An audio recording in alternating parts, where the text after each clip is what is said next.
Hello বন্ধুরা, কেমন আছো তোমরা? আরো একটা নতুন ভিডিও নিয়ে হাজির হয়েছি আমরা।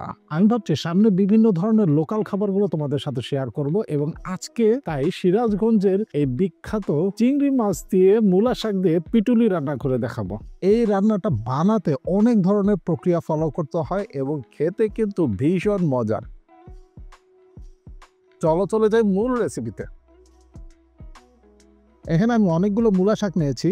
এই মূলা শাক দিয়ে মূলত পিটুলি রান্না করতে হবে। মূলা শাকগুলো ঠিক এভাবে কুচি কুচি করে কেটে ফেলতে হবে। অন্যদিকে পাটাতে আতপ চাল ঠিক এভাবে বেটে রেখে দিতে হবে। এই রান্নায় কিন্তু চাল বাটাটাই সবচেয়ে বেশি গুরুত্বপূর্ণ। দেখো বন্ধুরা, চাল বাটাটা হয়ে গেছে। এবার চুলাতে সয়াবিন তেল নিয়েছি, তার মধ্যে তেজপাতা, দারচিনি এবং এলাচ দিয়ে কিছুক্ষণ ভেজে নিচ্ছি। এর মধ্যে পেঁয়াজ দিচ্ছি। পেঁয়াজটা একটু পোড়া পোড়া হয়ে গেলে তার মধ্যে আস্তা জিরা দিয়ে দিচ্ছি। এখন এই পুরো মশলাটা উঠিয়ে নিচ্ছে। এবার এই পুরো মশলাটা পাটাতে বেটে নিতে হবে। আমাদের সিরাজগঞ্জে এটাকে ভাজনা বলে। তোমাদের এলাকায় কি বলে আমাকে একটু কমেন্ট করে জানিও তো। আমাদের এলাকায় এই ভাজনা দিয়ে কিন্তু বিভিন্ন ধরনের মাংস এবং মাছ রান্না করা হয় এবং এটা ভীষণ জনপ্রিয় খাবার। এবার মূলা শাকটাকে একটু ভাপ দিয়ে দিচ্ছি। চুলাতে গরম পানির মধ্যে 2-3 মিনিটের জন্য মূলা শাকটাকে সেদ্ধ করব।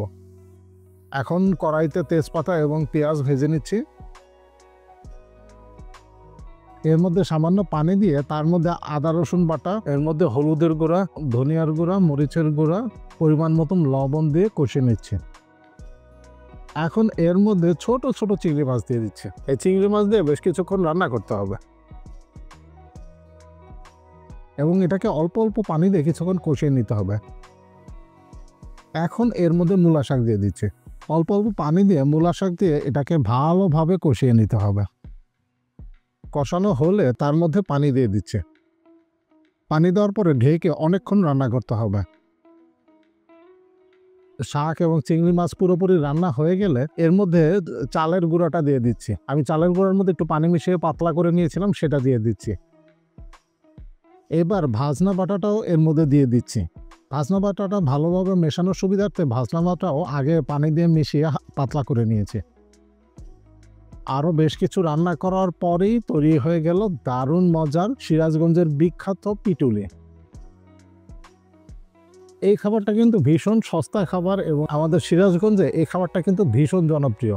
তোমরা বাসায় অবশ্যই ট্রাই করবে এবং আমাকে কমেন্ট করে জানাবে। আজকে বিদায় নিচ্ছি। ভালো থেকো, সুস্থ থেকো। আল্লাহ হাফেজ।